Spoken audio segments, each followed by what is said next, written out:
welcome to you all. And this is Behind the Music. My name's Andrew Chung. I'm artistic producer of London Symphonia. And today I have with me our conductor of our next concert, Tania Miller. Hello, Tania. Hi, Andrea. How are you? I'm great. I'm really looking forward to this concert, looking forward to seeing you on the podium yet again. Every time you join London Symphonia, we seem to come up with something that's quite different than the previous thing. And this is certainly different. This concert's called A Bohemian Life.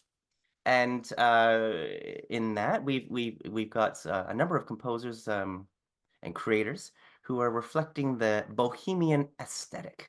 So let's dive in. And the first piece on this program is Debussy's Prélude à l'après-midi d'un faune, Prelude to the Afternoon of a Faun. So when this piece was first performed in 1894, it was strikingly different, but maybe to 21st century ears, some of that novelty is lost. But take me back to that time when it was first performed, and what do you think? What stands out to you that makes this piece so special?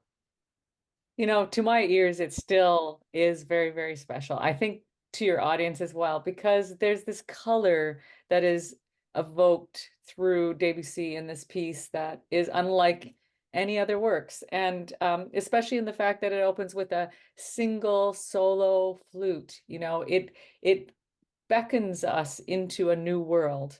And I think that it's the sound color of the haziness, the ethereal kind of quality of being able to hear sound, but to feel the silence kind of seeping through it is what makes the experience of this kind of music still very striking to my ear. Hmm. Yeah, it is. It's so striking. You would have thought that everyone would just copy it, and then away you go. But it's so successful. When we announced this particular piece that we're performing this, the wind players all got really excited, especially the flute player. But there are a lot of wind features in this piece. Well, I think what is so special about this sound world that he creates is the delicacy and how each color, and in particular, the color of the woodwinds, the color of the harp, the color of the horn, even antique cymbal, has a very, very specially placed role. There's not a whole bunch of instruments playing all together in one orchestral sound world, but rather there are individual voices that are in almost a dreamlike way. They are kind of wafting in and around each other. And so they affect each other, they communicate. It's almost like you can imagine the fawn in a forest, and that these are, animals that are one in on an individual level beckoning to him or are part of the sound world that he's in. Hmm. And it's programmatic, sort of based on this poem by Mallarmé. Yeah. And it's just amongst 10 minutes, it has this beautiful balance. Everything just seems perfect. And Yeah. yeah, it's got the most incredible effect. Well, there is a very defined structure in it, but when we're listening to it, what's most obvious to us is we hear the opening solo, this beautiful solo played on the solo flute and evoking this idea that comes from Mallarmé's poem of a faun playing his pan flute, calling out to the various nymphs that he's trying to connect to. But this melody is played again and again with different kind of colors, sometimes accompanied by the harp or sometimes accompanied by different chirping animals through the woodwinds. And so there is a sense of that structure, but that it's transforming itself. It has a different feeling as it evolves. Hmm. Now, you mentioned something about like this is not a huge orchestral work. It's not huge orchestral forces like, his Image or Nuage or La Mer. Why is that? Is it because it was designed as a theater piece or any theories? I think, if you think about we often think about Debussy as relating to Impressionism. In fact, creating an impression of something like the sea or the images that he created, like the clouds. Um, and in this work, the Prelude to the Afternoon of a Faun, it's really inspired more by poetry, by symbolism, by the sense of evoking an atmosphere. He wanted to create a general atmosphere, again, an impression, but an impression of this poem. And I think the main impression was that it was in a dreamlike state, that you could almost imagine that that this faun was just a part of your imagination. So he's instead of being a realism, a sense of something concrete or right there, he wanted to evoke just a memory of it, or just a slight image of it, but nothing too strong. And so that's why every string sound, every wind sound is so intimate and so delicate. And that, I think, is truly what makes this piece so very special. The second piece on our program is Silent Woods, and we're delighted to be honoring Christine Newland's amazing contribution to professional orchestra performances in the City of London. For 48 years, she was the principal cello of Orchestra London and then London Symphonia. It's hard to overstate the importance of having a person like Christine contributing for so many decades to music making in London. Um, what do you think about that and that level of contribution to music? Well, I just think that's incredible. Like 48 years, imagine that level of commitment. I think what really stands out to me when you hear a story like that is that you realize that your community has been built through music and through the specific connections of the musicians who create that art world that collects people. You know, the orchestra in London is, for all these years, it has collected and connected people. It has created community. It's caused us to sit and think about topics or experience emotions together in ways that are special because it's in the community. And when you have a particular individual who is so committed, it brings about this sense of really individual human connection between the music and the audience, between the people who are dedicated to the music and what their commitment is to their community. And I can only imagine that she inspired many people. She probably taught a lot of people in the community. She probably played at many different kinds of events, not just orchestral events, but, weddings and special events. And, she truly enriched the community all these years by being a part of this orchestra and by being committed to this community. I think it's really inspiring. Yeah, it's going to be great to have her back to play a solo as a nice thank you, and a chance to work with her colleagues yet again. Yeah, Um, I'm looking forward to uh, it. yeah, for sure. I'll be speaking with Scott and Midori in just a minute about the Lasker-Schüler songs. So excited for this world premiere of Yeah, Scott Good's new piece. I'm really Um, excited too. so let's talk a little bit about Dvořák Symphony Number 8 that forms the second half of this program.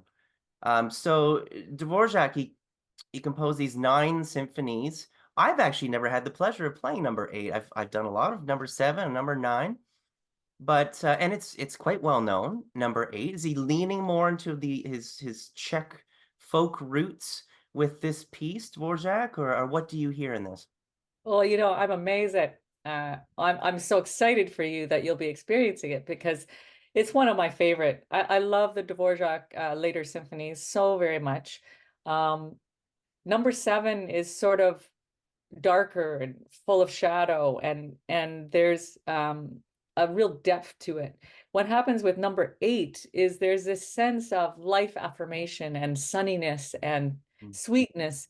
You, number 1, feel very connected to his forest and his natural world around him. You know that he was inspired in his own living situation by the birds and the natural world that inspired his creativity. And the piece that Christina is playing comes from a larger work called From the Bohemian Woods. And I think there is a real connection between the natural world of Bohemia and the folk music that also finds itself in this work. Mostly the last movement by far is the most folky. Mhm. And actually, there's a trumpet fanfare that happens at the beginning of the fourth movement, which is really a trumpet fanfare that calls people not to war, but to dance. And when you listen to this, it starts with this kind of slow dance, like something's getting warmed up, and then you can literally imagine the party starting, and it's so much fun, and it's so humble. You really feel the roots of people, just common people enjoying each other, celebrating together, being together. For me personally, what I love is the second movement is really emotional and expressive. Many people love the second movement of his Symphony No. 9, the New World Symphony. To me, this second movement is equally beautiful, and it seems to call back and forth as if there's a conversation going on between some of the members of the orchestra, and that communication is very touching. It really feels like there is something very intimate that happens in that movement. And there's a lot of connection to silence too. So we have beautiful music and then moments of stillness.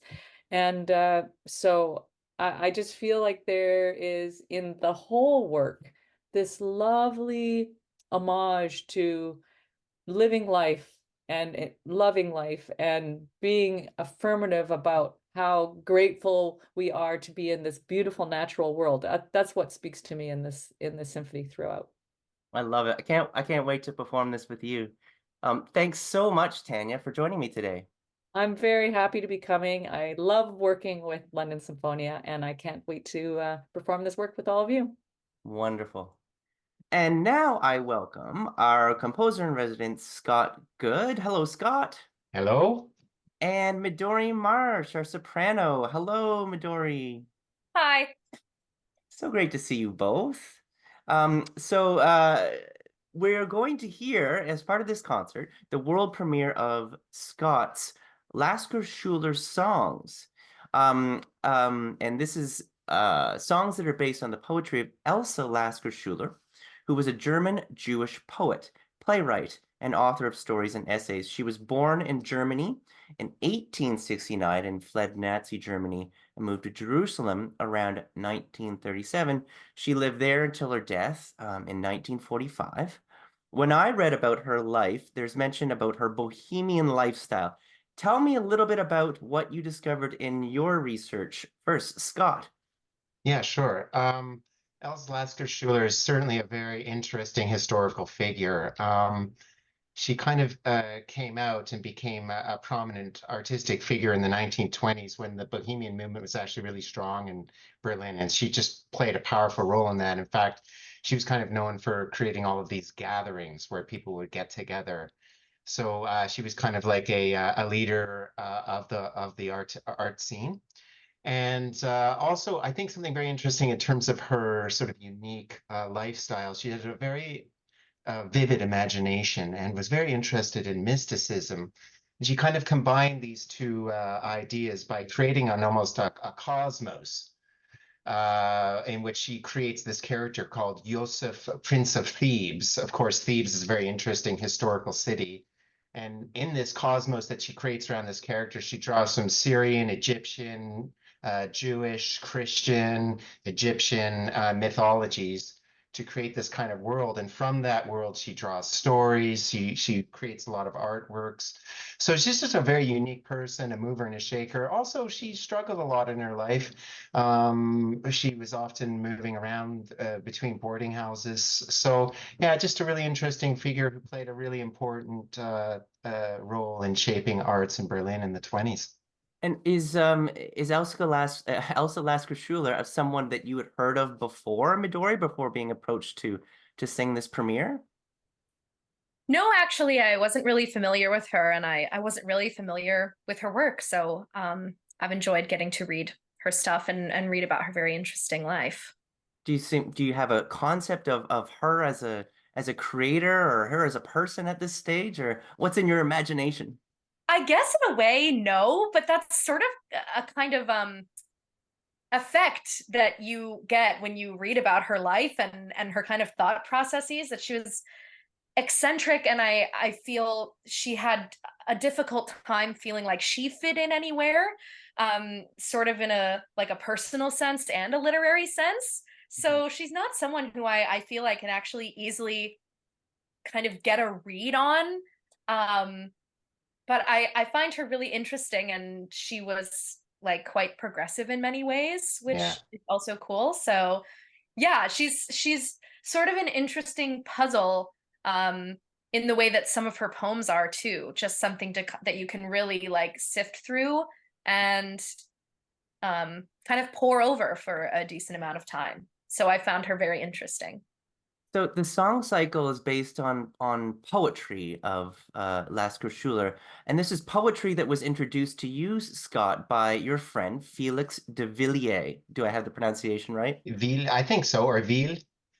Yeah. De Ville? Yeah, it could be. I'm not sure actually. We've never actually spoken together. Wow, amazing. Yeah, So an entirely written relationship wow, and this is a relationship that goes back how far? to 2009. We met online, and he expressed interest in my compositions. I was also doing a lot of writing about music at that time, and so we shared ideas and eventually just became pen pals. And we actually had a very vigorous relationship. I know he saved all of our letters, which is an interesting thing to consider because I think there's maybe in the hundreds that we've shared. So yeah. Extraordinary. And then 200 years later, these letters will end up in a book, the letter of Felix and Yeah. Scott. Luckily, I won't be around then. Okay, so these letters, I'm sorry, these particular poems, Sure. did Felix approach you and say, you know, Scott, I feel like this is ripe material for a song cycle, or did he just say, you know, in the course of your letter writing, this is pretty great stuff. What do you think?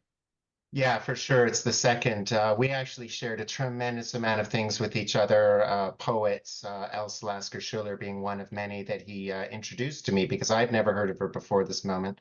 He's also the translator of these poems, right? So they was quite intimate with them, but we shared music and philosophy and all kinds of things, lots of writing. So he sent them to me, and he would send me one or two, you know, in part of a conversation. Eventually I said, you know, I really like these poems. I'd like to read a bunch. Do you have them in a collection, something that you could send me?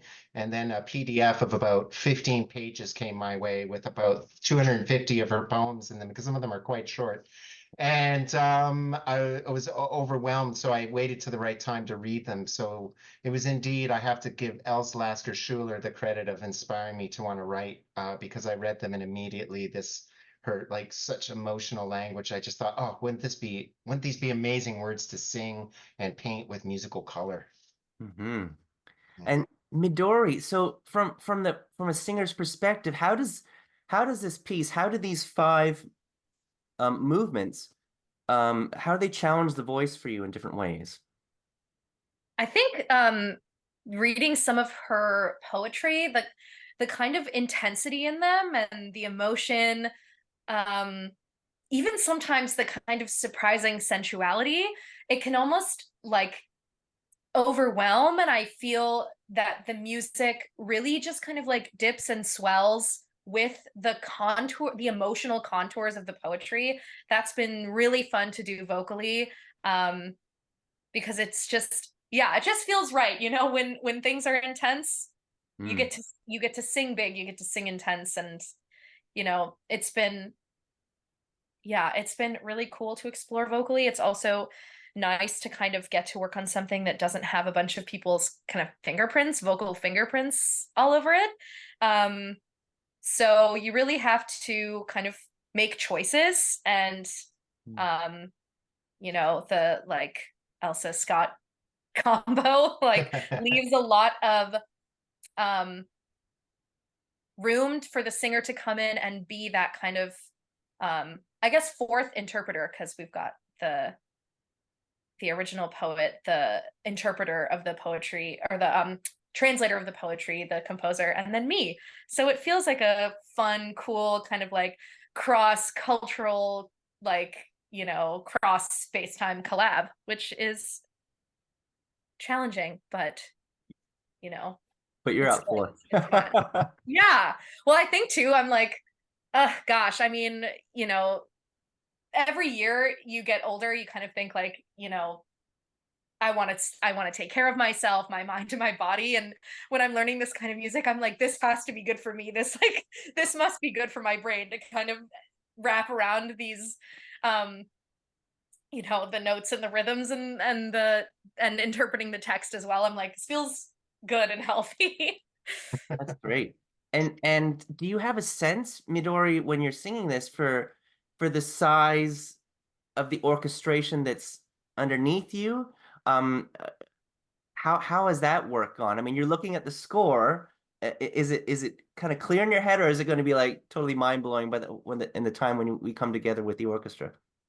That I think is, yeah, that's like a total singer by singer question. I think some singers probably have a much easier time kind of picturing what it's going to be like in reality. Um, I would say that's not so much the case for me. I just know like I mean I think about what's going on in the orchestra because it's all, you know, one big collaboration between this like group of people, but so I think about what they're doing and matching energy and just kind of like leaning into the flow of it. But I do find it hard to imagine what it will be like in reality, which is why, you think like, okay, I've got to know mine good to go so that we can just come together and then play around a little bit. Mm-hmm. But yeah, I think it's going to be kind of a surprise for me as well, which is exciting too. And I think too, like, um, when I play things on the piano or when I listen to the MIDI file, I'm like, I'm so excited to hear, especially certain parts that I like where the music really kind of is, you know, me and like, these sections will be having conversations. But when I hear those parts, I think like, oh, I'm so excited to hear how this really is going to sound with everyone's kind of weight behind it. Mm-hmm. Mm-hmm. Let's talk a little bit about this piece. So there's five movements. Um, and the poetry when I read it is quite concise, these particular selections that Felix made. So Scott, how do you immerse yourself in this kind of emotional space so to create with which to create a whole movement out of music out of each poem? Yeah, it's a really interesting question. Maybe a few people listening to this might remember The Sleepers, my work that was premiered in 2019, which was also a huge, which was also a poem being said. However, a completely different style of poem with incredibly voluminous numbers of words. Else Lasker's poetry is actually sometimes quite concise in the words, which led to a kind of a writing at times, which is sort of what you would call melismatic kind of writing, or exploiting a particular word or a sound and working with it over an extended period of time, which for me was really interesting because then when you're doing that with a word, you're sort of almost taking out of its syntax context and just going for the pure emotion of it. So, for instance, the very start, which is I think the shortest poem, is Sticks at the beginning. It's only a few lines, but the very first word, and it's a word she often uses, is the word "oh." Mm. Oh.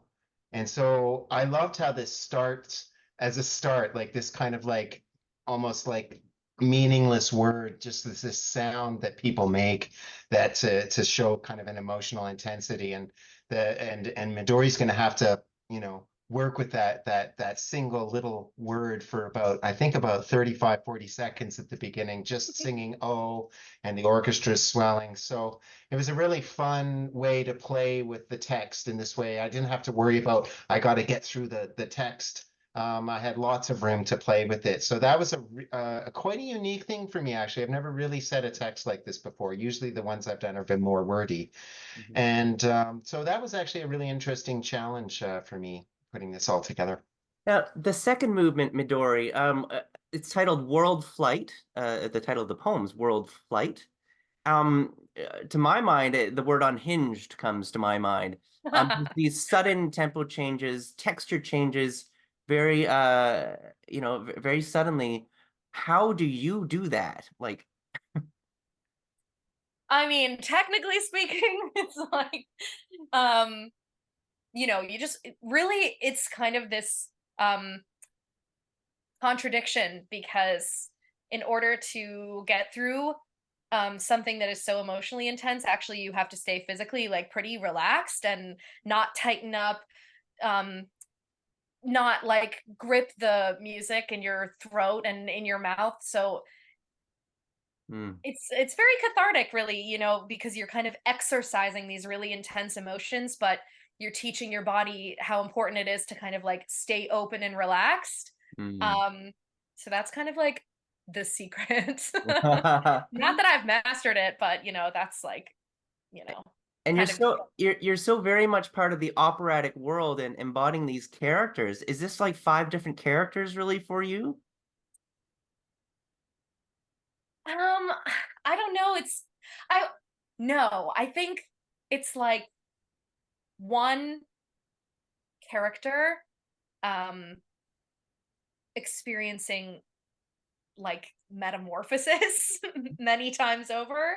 Um you know, almost if you've seen like Everything Everywhere All at Once, how you're living all of these like infinite lives concurrently. And I think like Else Lasker-Schüler gave me that impression as well, that she had these like different realities for herself in her head. So I kind of think of these narrators as, you know, these like parallel running realities. Very interesting. This third movement, it's the dramatic climax. The words are just so amazing. I'm embarrassed to read them, but should I read what the poetry text is in this one? Okay. Sure, why not? So, Why not share one poem? okay, so I, the burning desert wind, froze and took on form. Where's the sun can break me down, or lightning that could shatter me? Now I rage at all the skies, a sphinx with a head made of stone. Ow! Yeah. Incredible. It actually just gave Incredible. me goosebumps, you just reading that. It's such powerful words. And I also think a lot about her life, her experience, Mm. and when she's writing those words.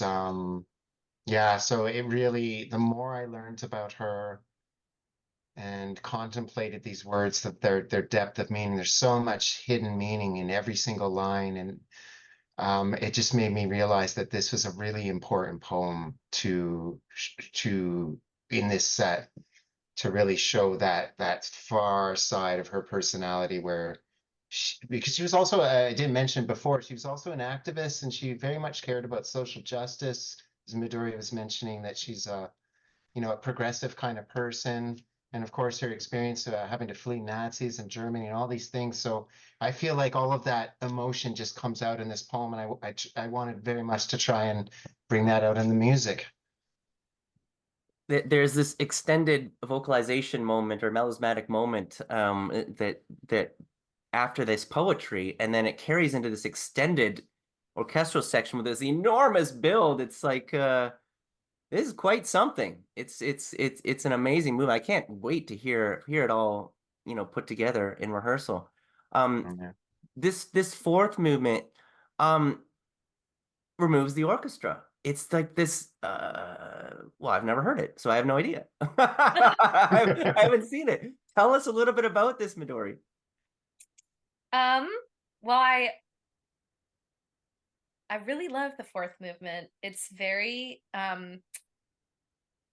intimate, which nicely matches the mood of the poem. Just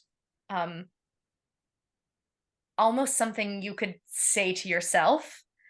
So I like that the fourth movement, just being alone, really matches that feeling for me. But at the same time, like there's passion and there's intimacy, but there's also this like melancholy that I feel just kind of followed her around in her life and in her work as well. But it makes it, you know, just like nice and bittersweet. Mm. Wonderful, wonderful. Can't wait. I've got no hints. I haven't seen the music at all. And then finally, this fifth movement, it ends with a poem called "The Last One," and these particular words: "I lean upon the sealed eyelid of night and listen into silence." That's so beautiful. Scott, how, without giving it too much away, Sure. how do you close off this song cycle? Yeah, this was a really tricky movement for me to write, and to be honest, I'd had a whole concept for it sketched out that I ended up throwing away. My original idea was to be a little more emotionally distant, but I felt after coming more and more terms with her words and this poem itself, I wanted it to have a more emotionally engaged kind of experience. So it's actually quite filled with romance and lushness, as well as the serenities with that line that you're saying. So it's sort of kind of like a long arch that goes up and down. It's also quite significantly the longest movement in terms of duration. And yeah, I just needed to make sure there was a nice period at the end of the sentence as well for the song cycle. It does bring back some of the material from the earlier movements, which I originally didn't think I was going to do as well. So yeah, it is I think a true conclusion and helps bring back both serenity and romance, and then that sadness. There is sadness in it, and it's hard to describe. I guess I can't give it away in words. You'll just have to hear the music when it's there. But I think there is some sadness in it, as well as the joy of just sort of being alive, and that ability to, listen into the silence and the wonderful things that you hear there. I think there's a lot of promise in this poem, but with the sadness as well. Well, thank you so much, Scott and Midori, for joining me today to share what it's like to create this brand new song cycle, to sing this brand new work. I can't wait to be performing this with you on April 6th, A Bohemian Life. This will be performed live from Metropolitan United Church in London. Thank you. Thanks, Andrew. So excited. Thank you.